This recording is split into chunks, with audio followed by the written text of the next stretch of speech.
right. Welcome to the Oldly Weds. Just kidding. It's the FonoJoy podcast. It's the podcast. That doesn't have a name yet. Me, I'm Josh Fonokalafi, and my wife, who on her voicemail still goes by Kara Joyner. Oh my goodness. You poor thing. But we started a podcast. This is our first one, just in audio, so you guys can't see us at all. Why do you want to start a podcast? This isn't my idea. Originally, Everyone's doing it. Why not? I know, right? Everyone else is doing meth. I thought of doing a podcast only because I had an idea of doing one like way back in the day when I first started doing comedy, because people would want to talk to me after shows.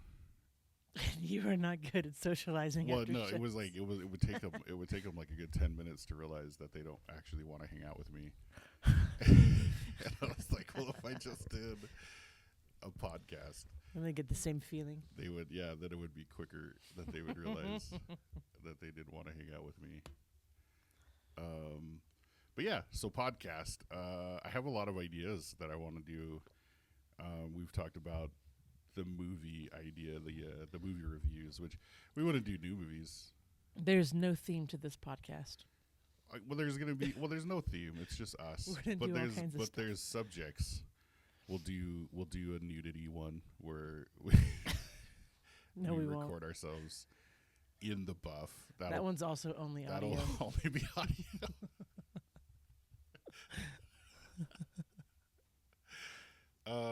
For today, though, I had asked ChatGPT to set up a bunch of prompts for us, and so I put it on this fun. random wheel, and so I was gonna spin a wheel, and I was gonna let the wheel decide what our conversation prompts. And we won't do like all of them. There's like 10 of them on here. Yeah, we won't do all of them. But this is kind of cool. Let's remove them too as it gets selected, so you don't get selected twice. Yeah. Okay, but I'm gonna pull the first one for you. It also asked if I wanted the wheel to be themed in the major colors of the photo, and so that's why there's a lot of brown. Oh. Should couples share passwords? So it did originally say phone passwords, but I switched it to Just regular passwords. Yeah, because like I don't know, you know how some people have like the shared couple Facebook page, or Yeah, that weirds me out. well, whenever you see that, I always think like, what did he do? What is this being punished for? But what are your feels? I think you have access to all of my phones. You have access to all of mine. I think it probably depends on the couple and like their place in their relationship. I don't know. Like I don't know. trust. I don't know Are you why. talking about trusts I don't know. specifically? I don't think. I don't think if you're just casually dating, you should share your passwords. But I think. I don't know, I If feel you're like by what the- if you're casually married? depends on how serious you want that to last. Like, no, just kidding. I don't feel like there should be any reason to not. Oh, also, we decided to record this with our children in the room, so they'll have some commercial breaks with them. Yeah, I thought this was a weirder one because it was like more of a pensive. I was actually hoping this prompt wouldn't come up. I don't know. I'm of the mindset that it doesn't matter, right? Yeah. Like unless I don't know if you've heard of this, but I guess like OnlyFans is the most recent adult website to have their data center hacked. And so like everyone's like freaking out because there's all these like all this passwords and like what they've been viewing and names that are going to be exposed out there, and they're like selling data so you could go and look up a name and find out like, oh, what are their interests on OnlyFans. That's weird. So like I feel like it's kind of a justified paranoia, I guess, if someone's like if you're like opening their phone and they have to like crash the car to keep you from looking at their phone. Have you seen that video? No. Where there's that like sounds extreme. yeah, this guy's like opening his girlfriend's phone and she like grabs the wheel and yanks it into a barrier and crashes his car so that he won't look at her phone. That's psycho. I feel like if you're at the point of marriage and you're hiding things, you got bigger problems. Plus, what if one of you just up and dies one day? You need the password to access accounts and things. That would be hard. My dad, he was never interested, and my mom passed away, and like he struggled to get in to look at photos, to check bank accounts, to like pay bills and stuff, all because my mom. But I guess that was happening after my mom had her stroke too, because she couldn't remember a lot of stuff. They had to reset a lot. I don't know. I feel like if you make it to the point of marriage, you should be taking things a little more seriously. So should someone who's looking at that level, should they give them should you? Do you want to go through my Facebook? Should I have given you access to just go through my Facebook? I feel like you tell me what you're doing all the time anyway. I don't really need to. Oh, it's never fun. I don't really care. I got too much going on to care about what you're doing. I've always like here's this religious argument I got on in Facebook. I know. Okay, let's try another prompt. Spin the wheel. Did you ever see that on Animaniacs and they'd be like, wheel of morality, spin, spin, spin. No. Tell us the lesson that we should learn. That doesn't rhyme. Describe our relationship in one sentence. A ChatGPT just like came up with the most basic prompts for us to talk about. Describe our relationship. Okay, you go first. No, you have to. This is for you. This is for me. Yeah.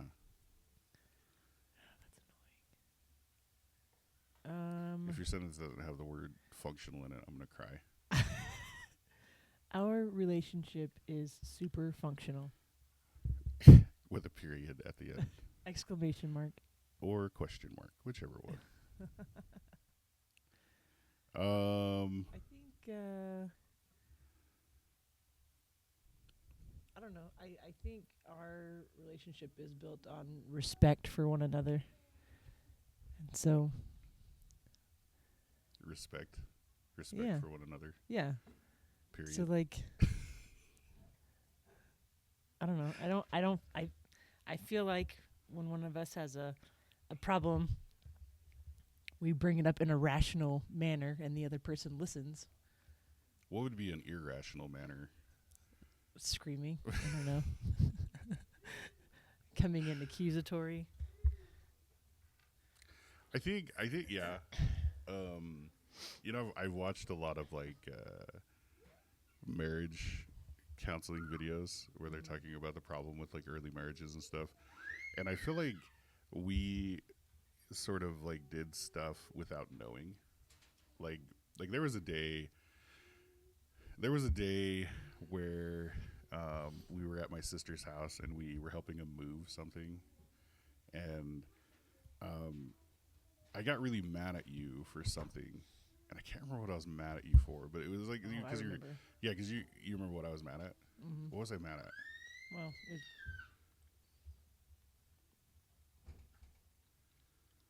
I think if it's the same instance, it's because I just got up and went and helped move the thing. Oh, that was it. Yeah. I felt like I was trying to make a stand about something, and then you like defied it. So because you defied it, like I had to go and do it, and so like I don't think that was it. I think there was something like anyway, whatever it was. You were already there was something. There was something. Well, I think you were like. You were withdrawing from a conversation or something, and it kind of like irritated me, and I thought that you were upset. So because I thought you were upset, I was like, well, I have to be mad at something. And then we were on the drive home, and I remember because we didn't have Nua at the time, so this was just me and you. And so it was me and you, and we were driving home, and I said something like, I don't know why you got to act like that. Like when I'm just trying to talk to you, and I looked over and you were crying, and I didn't realize that there was this thing that stemmed from one of the kids who had gotten on your phone and opened up an inappropriate site, that that your behavior was stemming off that and not because you were irritated or mad at me. And so then I was like, I need to be more understanding. Because that was right after we'd gotten new phones. Yeah. And I hadn't put on like the normal like parental blocks or the like content blocks that I usually put on my phones. Right. With the kids around. And so but it was I remember that. But then after that point, like I tried to make a very conscious effort of like, well, if she's off or if there's something that feels off, there has to be a reason, and I need to find out what that reason is. Yeah. And so because I was so stressed out about it that I was like, well, I'll just go do it. And then he doesn't have to, and then I need to stand up and I need to go do something because I'm upset right now. Yeah. And then, but I think I think that then becoming an effort of like, okay, now when there's an issue, I need to get to the core of the issue to make sure that it's not she's upset with me or she's angry with me. And I think we really quickly moved through that portion of an early marriage where it's like every time someone's irritated or mad, we're like, they're gonna leave me. And so like I feel like I think that we have a lot of mutual respect, but I think it's built off like unconsciously doing a lot of these things that marriage therapists talk about. You know, these dysfunctional marriages having to fix. If you're in a dysfunctional relationship, no offense. But yeah, I that's the sentence I would use, would have the word functional in it. A very functional relationship, full of respect and mutual kindness, and just the right amount of nudity when necessary. I didn't think you remember that story. It's a run-on sentence. The nudity story? No, Oh. No, that's something I call back a lot when I think about things. We've discussed that prompt. Let's move on. Hello, children that are now in my lap. Havani, sing something in the mic. She's going to do it anyway. Mom. What? Dad. Yeah, that is Dad. When did you realize this relationship was serious? When you finally got the nerve up to give me some smooches. Some smooches. It was probably... Let it... Oh, thank you. Yes, let it go. I would say probably that time when we were talking in your car, and you were say complaining about your ex. What has that not been a discussion that we've had? No, you were talking about how, like, I could tell you were trying to talk about starting to have feelings, like stronger feelings, but you weren't quite ready to like say that out loud.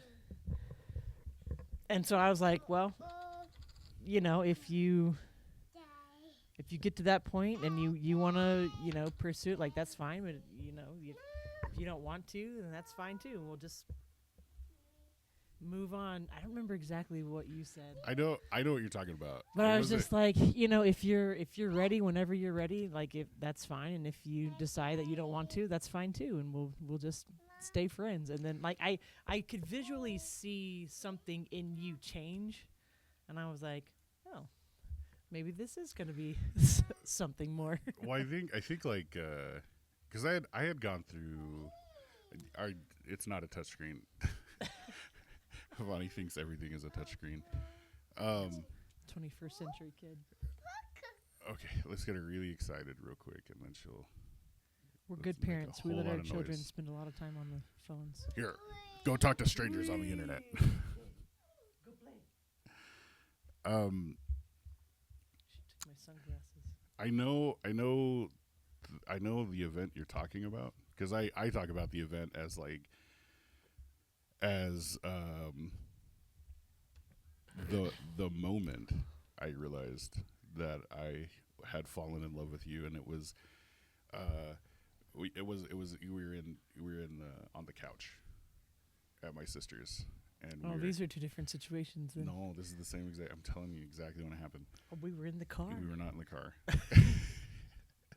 but I was explaining that like the the relationship I just got out of was hard, and it was hard to get out of, and I wasn't like I still have feelings I need to get over.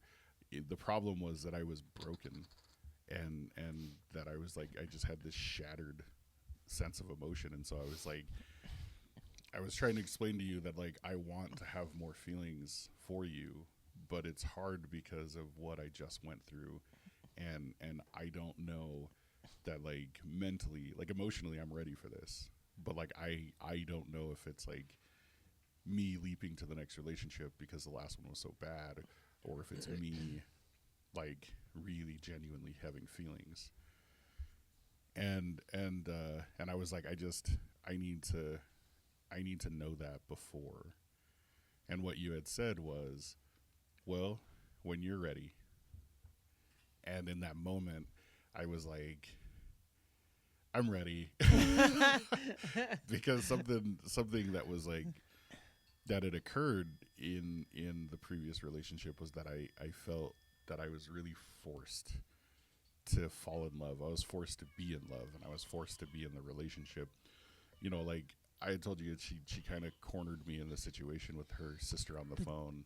The DTR conversation. Yeah, it was like her sister was on the conversation, and she was like, well, I mean, if I wanted to go on a date with another guy, like, it's okay that I go on a date. And I was trying to be like, yeah.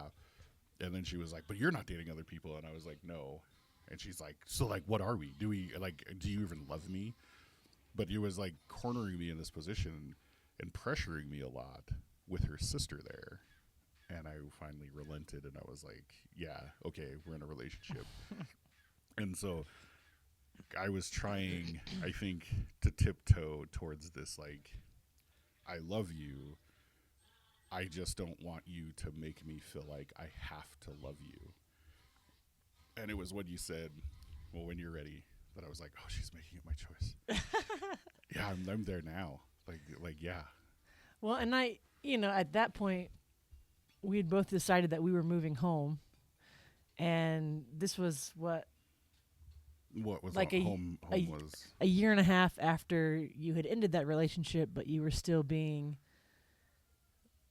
manipulated by this person. And so we'd had over that year and a half lots of conversations just like about your situation and about the situation that I was in dealing with manipulative people, and so I was at the point where I was interested in pursuing something else, but if you weren't, that was fine too, because I was concerned about how we would have this relationship because we were both moving in opposite directions of the country. And so like I was willing to pursue it, but if you didn't want to, that was okay too, because I felt like you were still somebody that I really enjoyed talking with and like felt comfortable with. And so like I was okay if you just wanted to be friends, but there was, because I don't know, there was a lot of good conversation, healthy conversation. Did I tell you the Valentine Day incident? You may have, but I don't remember. So I know it was Steve was there, Solberg, Alex Voluto, and I want to say that it was Jordan. Was a comedy, Macon. a comedy thing. So I had already broken up with this person, and we did a Lonely Hearts. Shout out to all of Josh's comedy buddies. Right. Well, just these ones. Shout out to the handful of Josh's comedy buddies. Not all of them. Only the ones I name dropped. But go see their shows whenever they're having them. Right. By the time we're recording this, I think Steve has a show tonight. Jordan Landing, if anyone would have gone to that. Congratulations. But I think that Jordan's going to be on that show as well. So. Oh yeah. But I can't remember if Jordan was there. But I know Alex Voluto and Steve Soberg, and there was some other, like maybe one or two other comics. But we did like this Lonely Heart show at the Jordan Landing Club, and I remember having a conversation with this girl because she really wanted me to come over because it was Valentine's Day and it was first Valentine's Day after we broke up, and I know that there was like this way of her like weaseling back into my life. Desperation.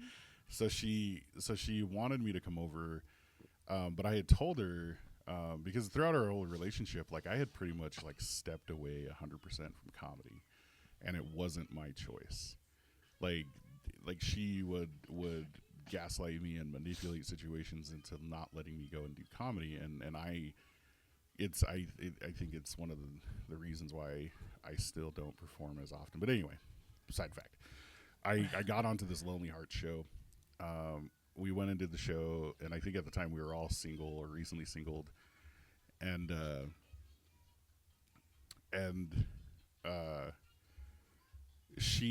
I had told her that this is like the first time that I'm gonna be hanging out with comedy in like a really long time. And so I wanted to spend time with other comedians and my friends that I haven't seen in years. And so we all ended up going to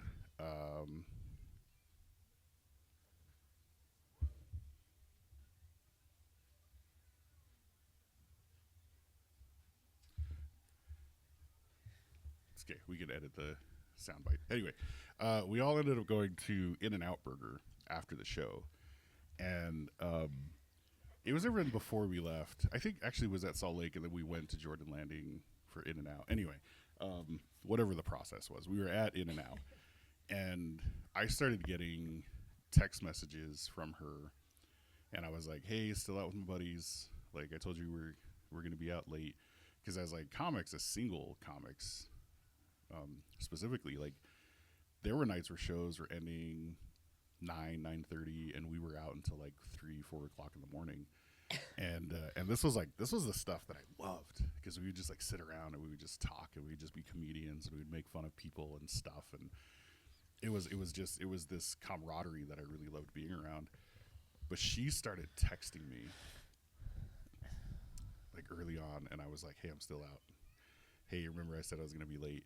And it was just like over and over. And then like the "who is she" started coming in, and it's like, I'm here with like 4 other dudes.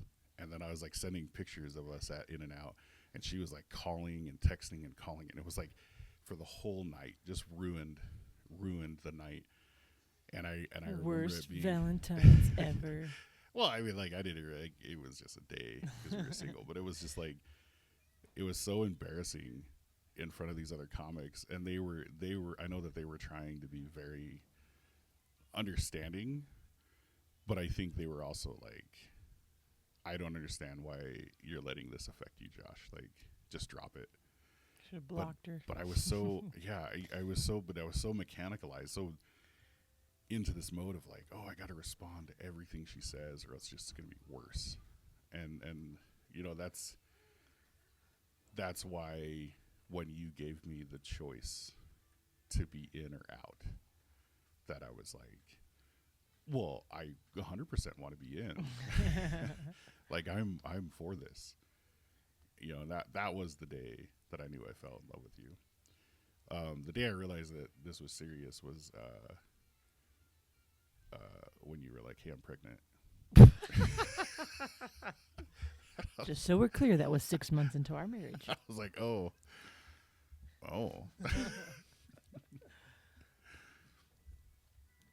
Okay. I don't even know if we were doing these prompts right. I'm so new and fresh at this. How long have we been going? We'll do like 1 or 2 more. What parenting advice annoys you the most? Parenting advice. I don't know. I think... Don't be specific, because you might know these people.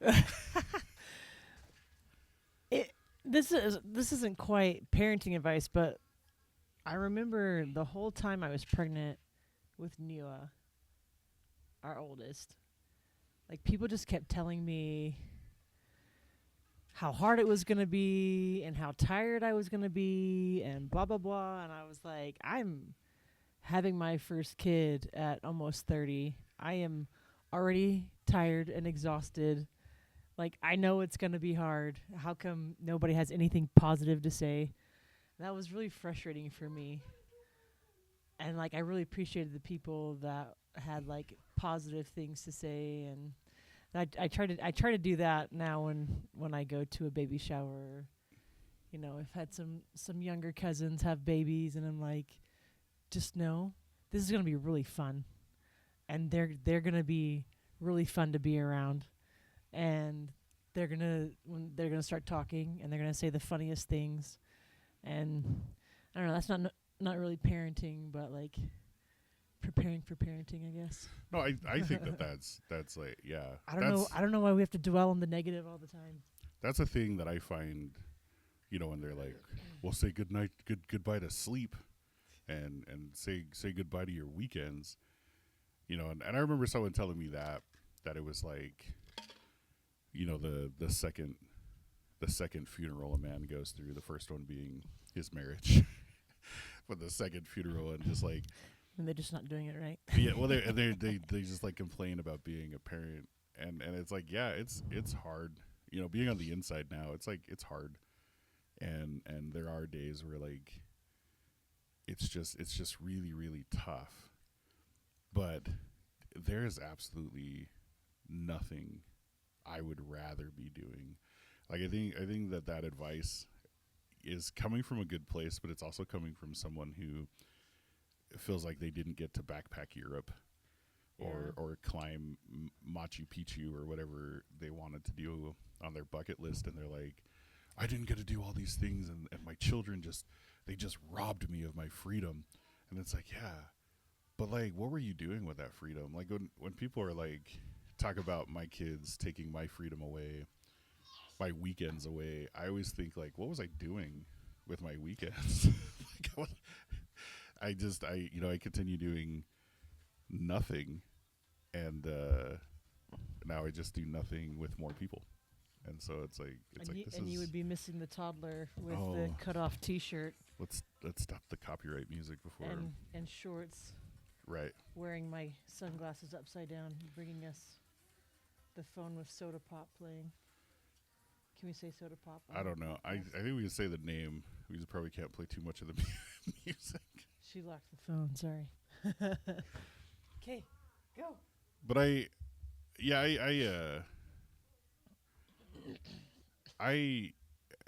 think there's that, and then there's the, I don't know. I think like anything that's like negative toward, I wanted to write this joke about how we're all just part of this symbiotic collective mind where when you become a parent, you just can't think straight, and so all you want to do is just like get people to join you, and you're like, yeah, no, it's great, but your eyes are like bloodshot and you're tired. But in all honesty, like, this is the greatest decision that was ever. I guess we didn't really make it. We just did not make it. We did make it. We just made the decision before we got married that we were going to have kids. Yeah. But I don't know. It was just my life was boring before you, and it was boring before the girls, and now it's like, it's not like this. I woke up to this like amazing, fantastic life where it's like, my children are the best treasure in the world. I feel myself happier with people, and people didn't want to be around me, so I just made them. So stop giving parenting advice. Let people figure it out. Stop being negative about it.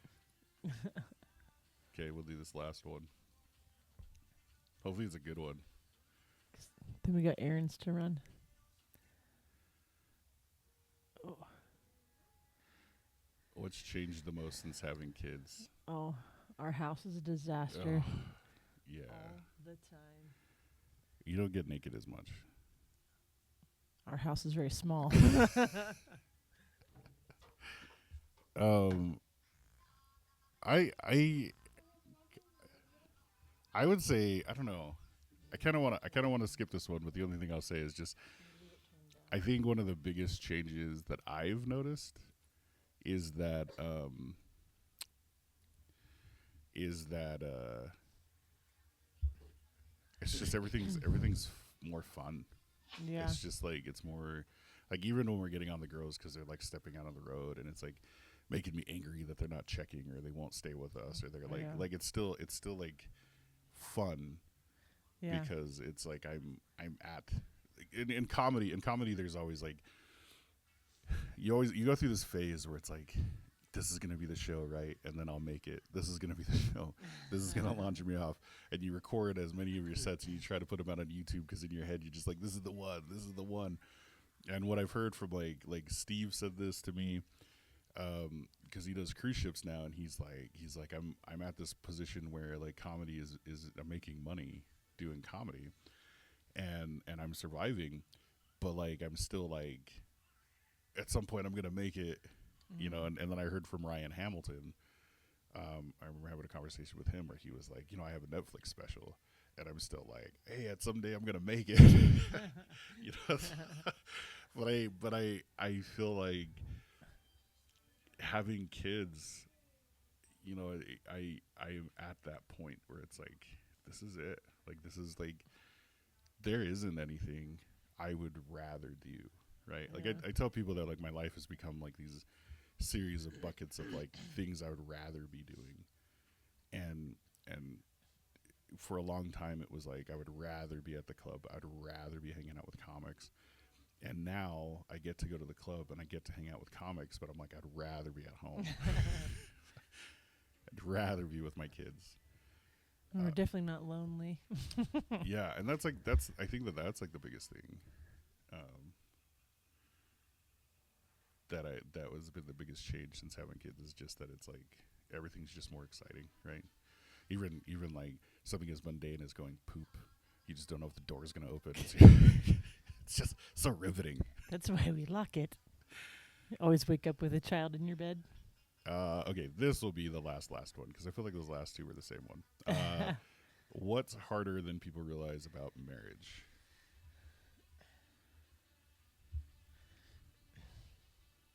I think I probably the combining of two different, completely different lives. Because I mean, both of us were a little bit older, kind of stuck in our ways, set in our ways when we got married. Um, you know, we come from different cultures and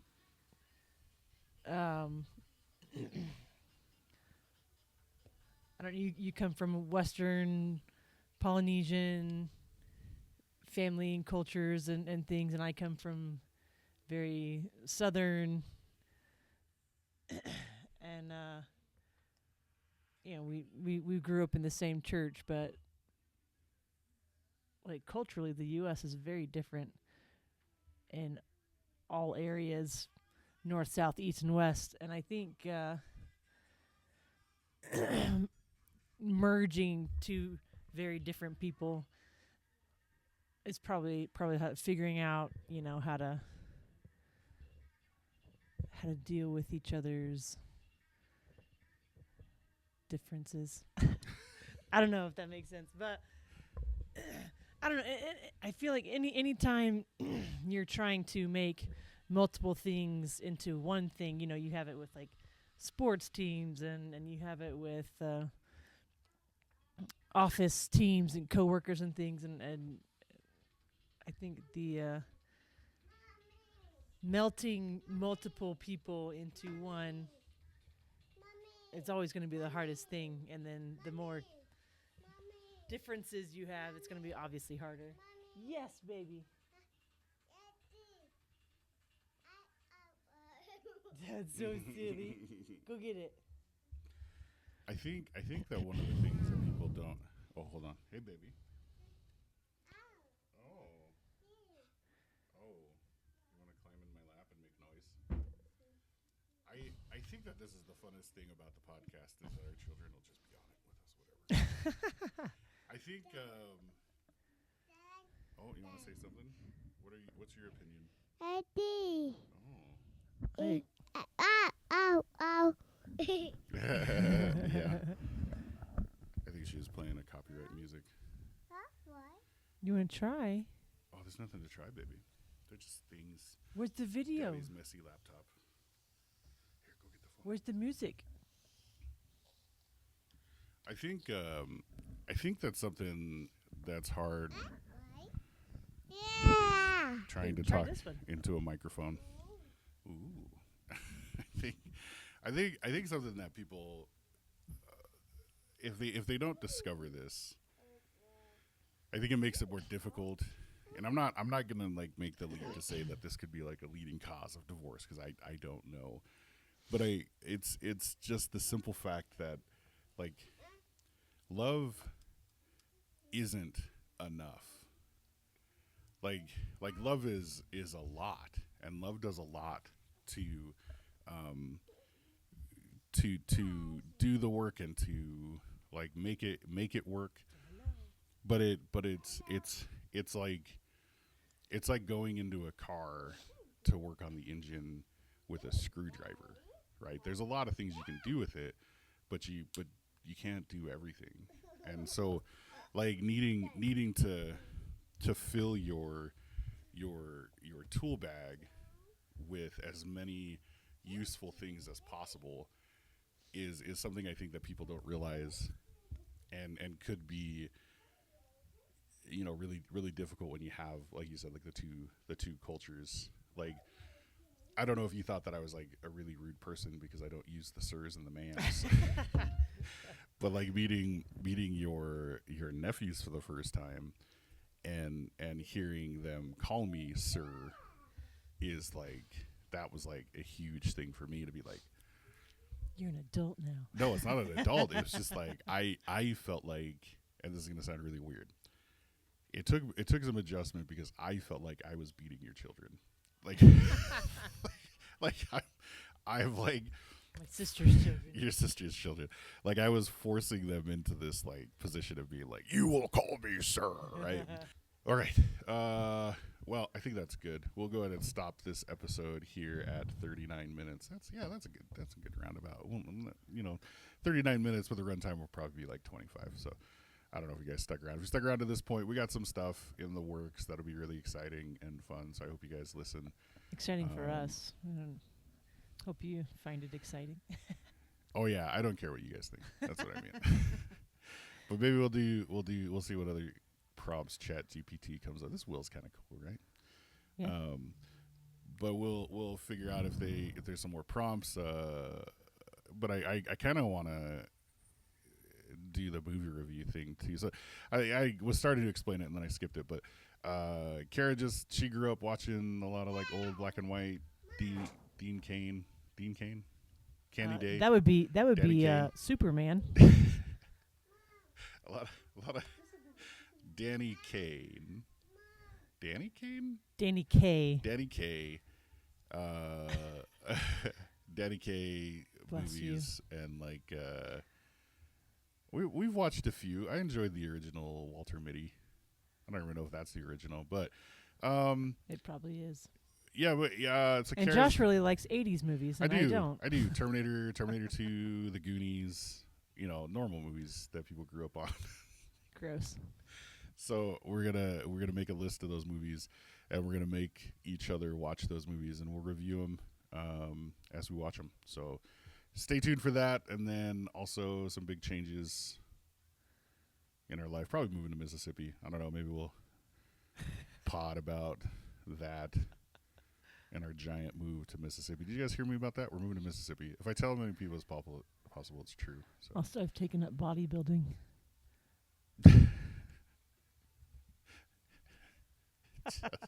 Another reason to see you naked. All right, thanks for tuning in to the FonoJoy podcast. I think that's the name of this thing. I think we should name it that, the FonoJoy, because we are phonos and we enjoy whatever. Stop listening.